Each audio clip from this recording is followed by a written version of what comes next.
Spun to Run. In the Breeders' Cup Dirt Mile, he defeated a loaded field that included multiple Grade 1 winners Omaha Beach and Improbable. His brilliant speed figures were among the fastest of any 3-year-old at a mile or more. And he hails from the legendary Danzig sire line. Multiple graded stakes winner, millionaire, Breeders' Cup champion, Spun to Run, new for 2021, standing at Gainesway. Hey everybody, it's Jay Privman along with Marty McGee. Thank you over the last 2.5+ months following us on the Derby Watch Trail. We are now just 3 days away from Saturday's Kentucky Derby at Churchill Downs. So this will be our final video Derby Watch as we go through the entire field. And throughout this spring, our Derby Watch videos have been sponsored by Gainesway Farm. Marty, the field for the race was drawn yesterday, Tuesday, full field of 20, no also eligibles in this race. So let's take a look at the field and just from an overview standpoint, give me some of your initial thoughts and then we'll start diving into the particulars of who we like and don't like. Well, you said no also eligibles. I mean, after much wailing and gnashing of teeth about who was going to be in and out, we settled with the 20 and nobody else really apparently wanted in. So we've got that. When I made my line for this, Jay, as you know, I've been making a line every week and we would discuss it on and off camera. I thought that 2-1 was a pretty solid number on essential quality, and lo and behold, so did the track line maker, Mike Battaglia. He also has him 2-1. I think maybe both of us took into consideration that Mattress Mac is going to bet $2 million into the pool, so maybe that had an effect. But nonetheless, our lines almost mirror each other. I felt like maybe I should call the cops. Mike Battaglia has been lurking around my house looking over my shoulder or something. But anyway, we very minutely on about 6 or 8 of these horses. So, but as you and I well know, we have often seen when it comes up to post time, you're like, this is not how the odds should be. So if it is different than 2-1 on essential quality and 5 or 6-1 on Rock Your World and on Agenda, don't be surprised because we've seen a lot of that happen. Nonetheless, it looks like that should be the order with essential quality, a clear-cut favorite over Rock Your World, known Agenda, Hot Rod Charlie. The rest of them maybe 12-ish, 15-1-ish, and then as we talked about a number of weeks, we have a whole bunch of 30s and 50s after that. But we have seen Giacomo and Mind That Bird and Country House and the likes of those horses pop up and win the Derby. So I'm not going to be one to say there's only 8 of them that can win it and 12 that can't, because I've gone down that road before. And Marty, let's remind everybody that about the way the starting gate situation is this year, a 20-horse gate instead of what we had seen prior to last year when we had in full fields of 20, a 14-stall main gate and then a 6-stall auxiliary gate. There's now a single gate for all 20 horses. It was used last year, but it wasn't needed for the full 20 because there were 15 runners. And I'm just wondering, you've been able to see the gate on site there at Churchill Downs.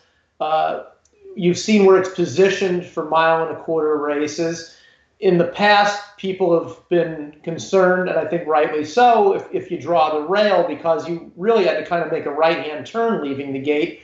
What are your thoughts now on how the configuration will play out for horses drawn inside? Well, obviously, it applies to Known Agenda, who is actually going to be my pick in the race, and one of the 4 Todd Pletcher horses in the race. As Todd himself said, it seems like the new gate has alleviated somewhat the concerns as to how the configuration was. I've had one of the assistant starters, Jay, tell me about how each gate is just a little bit more compact. Obviously, you don't have the, 6 or 8 feet or so separating numbers 14 and 15. The other one was kind of a clunky setup. This one seems more streamlined. And just from them having run races, a couple of practice races actually this week, and the Derby last year and a couple of races before that, it just seems like it's positioned somewhat that it won't be that much of a hard angle for the inside horses to kind of take that sharp left right out of the gate and get over. So if in fact it doesn't come into play, I think obviously that's good for the inside draws. Well, let's take a look at some of the major prep races leading up to this race involving some of the top contenders, and we'll tell you what we not only thought of those performances, but more importantly, what we think of those horses' chances in Saturday's Kentucky Derby. And Marty, let's start with the Bluegrass Stakes, since the race favorite, Essential Quality, is coming out of that race. He and Highly Motivated, who's also in the Derby, ran 1-2 in here. Give me your thoughts on the performances of these two and how it'll impact how they do on Saturday. Well, you and I both talked about how odd, before and after the Bluegrass, how odd the setup was there was only 2 speeds in the race, and they're not really speed horses, Jade. The first 2 finishers, Essential Quality and Highly Motivated. So it was somewhat of an aberration, you would think, of a prep race in terms of them getting used to being part of a big clunky field as they're going to be on Saturday. So, it's been 30 years since a Bluegrass winner came back and won the Kentucky Derby. So Essential Quality is up against that. It's been 2007 was the only Bluegrass starter to come out of the race and win the Kentucky Derby, that being Street Sense.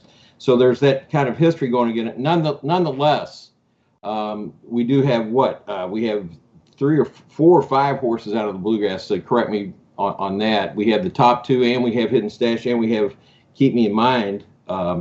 So it has been somewhat of a productive race in terms of, at least this year, yielding starters for the Derby. So regarding Essential Quality, as we said, he's 5 for 5. He is the 2-1 morning line favorite on Marty's line. And Marty, the thing to me that with Essential Quality, to me, the only thing not to like about him Saturday is his price. He's shown that he's versatile. He can lay close if there's no pace, like we saw in the Bluegrass. He can lay back and finish, like we saw in the Breeders' Cup. He's run at 3 different tracks. He's run on fast tracks and off tracks, and he's never lost. So there's not a whole lot for me to dislike about him, other than, to me, it's a fairly competitive field in which you're taking the worst of the prices with him. What are your thoughts on that? I totally agree. I've been to a whole bunch of derbies. And your first Derby in 1982, you saw a 21-1 shot over an 18-1. So there you go. That was kind of a precedent for you. We did have the run of favorites, Jay, 6 years in a row from 2013 to 2018. And then I just think history is such, and I've just seen too many things happen in the Derby where everything has to go right for the winner, and at 2-1, no thank you. I'm a huge Brad Cox fan, and he does have a chance not only with Essential Quality but also Mandaloon. But again, I think that price drives the choices here, and I have to go against. And then as for Highly Motivated, Marty, just quickly, my thought is he had his chance last time with no pace. He's going an extra furlong this time compared to last time with more pace pressure, and I just don't think the race unfolds well for him. What do you think? I think that you're right in that, he had every chance to win on a soft lead in the Bluegrass. Circumstances are going to be different this time, unless that Javier Castellano, who is due a Derby, in my opinion, can work out a perfect trip and the horse runs his eyeballs out. I think he's up against it. He probably will be in the top half dozen or so on the pace, but again, it's going to have to unfold in his favor for him to get the job done. Well, Marty, a few moments ago, you tipped your hand that Known Agenda is your top pick for this year's Kentucky Derby. So let's take a look at his final prep for the Derby. That was in the Florida Derby 5 weeks ago, in which he ran down Soup and Sandwich. So those 1-2 finishers are back in this Kentucky Derby. You've got the floor here. Tell us why you like Known Agenda to win the Kentucky Derby on Saturday. Well, one thing, he's trained by a guy named Todd, who knows how to win the Derby. He's got the hottest jockey on the planet in Irad Ortiz Jr. If anybody can work out a trip from the rail, it's going to be him. And Todd himself said after the draw that Known Agenda showed in the Florida Derby and in other starts that he is able to negotiate traffic. So obviously the first 3/8 or so, Jay, smoothing out through the stretch and into the turn is going to be key for Known Agenda. If he can settle mid-packish and be into a nice stride without jumping, you see horses jumping up and down the stretch in the Derby the first time so often. And if he can just get him onto a level stride, I love how low this horse goes. I've been watching him in his training. So I think if Irad can just kind of sit chilly for a while, let them all kind of separate themselves, I think he can emerge the victor. And as for Soup and Sandwich, to me, he's almost similar to Highly Motivated. I just don't know that the race comes up well for him. He's drawn wide. There's other pace inside of him. He's a lightly raced horse. I liked his race in the Florida Derby. I thought it was a courageous performance, but I don't think this race comes up well for him. What do you think? Well, he kind of reminds me of Sharp Humor, who was the 2006 runner-up to Barbaro in the Florida Derby, and regrettably, I did pick Sharp Humor in the Derby that year. So, and he was way back. I don't know if he ever even ran again or what, but I think he kind of had his moment in the Florida sun in late March, but now the first of Saturday in May, I'm rather dubious. So mark up Known Agenda as Marty McGee's choice for this year's Kentucky Derby, but there's still several other horses in here who we think have big chances, and we're going to take a look at their races as well. Let's head out now to Santa Anita and look at the Santa Anita Derby, from which Rock Your World and Medina Spirit exit. Marty, Rock Your World, to me, because of his inside draw, they had to send him hard to the lead, and he never looked back. I thought the track promoted his style that day. I think he wanted to be forwardly placed. I think he wanted to be inside. He got a strong buyer speed figure. That said, even though it was sort of made to order for him, I think where he drew on Saturday is a good draw for him in post 15. He can get a clean trip out there. And if he goes to the lead, fine. If not, if he wants to stalk, he's not going to be getting kickback, which he's never faced before, because the only time he ran on dirt was the Santa Anita Derby, and he was in front the whole way. So to me, he's a very strong win candidate in here. And as for Medina Spirit, I thought he ran well in the Santa Anita Derby. The only two horses who have ever beaten him are Life is Good and Rock Your World. And if you look at a horse with that kind of a resume at double digits, he's not an impossible horse to use, especially in the gimmicks. What do you think of those two? Yeah, I mean, Medina Spirit, him first. I mean, I'm not really feeling the karma for Bob Baffert this week, given that he's had so many good chances drop out, Life is Good, Concert Tour, etc. But if he wins, we all will look back and say just what you said. Well, the only horses that beat him were Life is Good and Rock Your World, so why couldn't he win the Derby? But again, I just don't feel like he's had a lot of good luck in the Derby, and perhaps not this year. As far as Rock Your World, he is the wild card of the whole thing.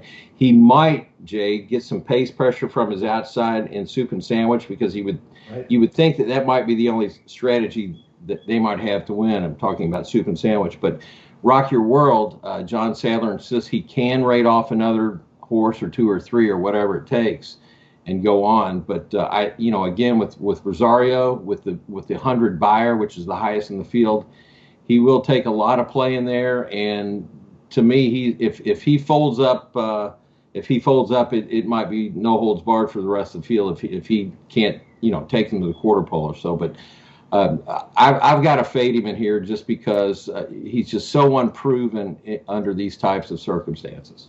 I think, Marty, the start is going to be paramount for Rock Your World, because he's never faced kickback before. And if he breaks half a step slow and gets into some traffic trouble early, I don't know that he's seasoned enough to overcome it. So I think the break is going to be extremely important for him to get out there and be well positioned the first furlong of the race. I mean, we've seen it a lot, like with Eternal Prince back in '85. That changed the complexion. A horse like Brocco getting away, that ruined it. The start, Baffert often says this, the break is so huge, even though it's a mile and a quarter, getting away cleanly and without any kind of encumbrances is very critical to victory. Let's take a look at a couple other horses that we want to make mention of, horses that we like in our picks. And this one's one for me, Marty. That's King Fury. I know you give him a little bit of a shot as well. I liked his race in the Lexington. And I'll say this for him. Look, he's only run one time this year, and it was at a mile and a 16th, and it was on a sloppy track. The thing that intrigues me about him is that I thought they really were aggressive with this horse last year at 2. He was running back sometimes on 3 weeks rest and on 2 weeks rest, and they crammed a lot of racing into him in a very short amount of time. And I think he kind of was worn out by the end of his 2-year-old campaign. Then they hit the reset button, and he came back with a much faster race in his first start at 3, granted against weaker competition than he's facing on Saturday. But there's the very real chance, in my mind, that this is a horse who's a lot better at 3 than he was at 2, and you're going to get a price if that's a correct theory. So to me, he's a must-use for me in all the gimmicks. Yeah, I've got him second in my picks, right behind Known Agenda. I've got the K team, Known Agenda and King Fury, and I agree with you on all counts. Kenny McPeak said he did empty the tank. He kind of wishes he had not run him in the Breeders' Cup and had kind of gone a little more slowly. But the way he came back, Jay, you could just tell in the Lexington with a half mile to go, there's your winner, because he was just rolling. And if he can duplicate that effort, obviously he would be a player down the stretch. And lastly, I want to discuss Hot Rod Charlie, who's the horse that I've put on top for this year's Kentucky Derby. He won the Louisiana Derby in his most recent start. Marty, he's had an unusual campaign this year. He's had 6 weeks prior to the Louisiana Derby, and then now another 6 weeks coming into the Kentucky Derby. But by my mind, he's kind of thrived, and I base that on the way that he's trained. His works going into the Louisiana Derby, to me, were superior to what he had done previously, and exiting that race, he's continued to train on well. I think he's going to be a solid price from a gambling standpoint in here. And I just think he's a horse who should trip out well in here as well, being forwardly placed, but a horse who can go on with it. And having one going 1 mile and 3/16 last time, the extra 110 yards of this race shouldn't bother him as well. So I'm being very provincial in this race. I'm all in on the California horses with the likes of Hot Rod Charlie, Medina Spirit, Rock Your World. I think all 3 of those horses are going to run big on Saturday, and certainly got to respect King Fury and nothing wrong with Essential Quality, as we mentioned, other than a short price in a competitive field. You mentioned your top 2. Why don't you round out the super for everybody? Well, your top pick, Hot Rod Charlie, is my 3rd horse. Doug O'Neill, since he got here Sunday, has been full of confidence. He's loose. He knows how to win this race, having done so with I'll Have Another and Nyquist. Everything's looking up for that horse, and I fear him greatly. So I'm definitely going to be using him, Jay. So as far as the provincialism with California horses, I don't blame you. They've done great the last, 20 years or so, or actually through the history of the Derby. So nothing wrong with that. So I think I wish you luck, and I wish everybody luck when we all go to the window. Well, that's our look at the Kentucky Derby on Saturday. We want to thank all of you for having followed Marty and I since back in mid-February when our first Derby Watch Top 20 came out. Marty, our top horse back in mid-February, our very first Derby Watch list, was Essential Quality. Wow. And he remains there now, all these months later. So we at least got that right for this year's Derby Watch. We'll see how our selections do on Saturday. I hope all of you have a great Kentucky Derby. I hope you continue to come back to DRF.com early and often. There's just been unbelievably great content from all of our correspondents this week, a number of just terrific feature stories. Marty's got all the angles covered with the Kentucky Derby preview, and we've got so many people there covering the race. It just should be a tremendous resource for you. So for Marty McGee, I'm Jay Privman. Thank you, and thanks to Gainesway Farm. We'll see you down the line.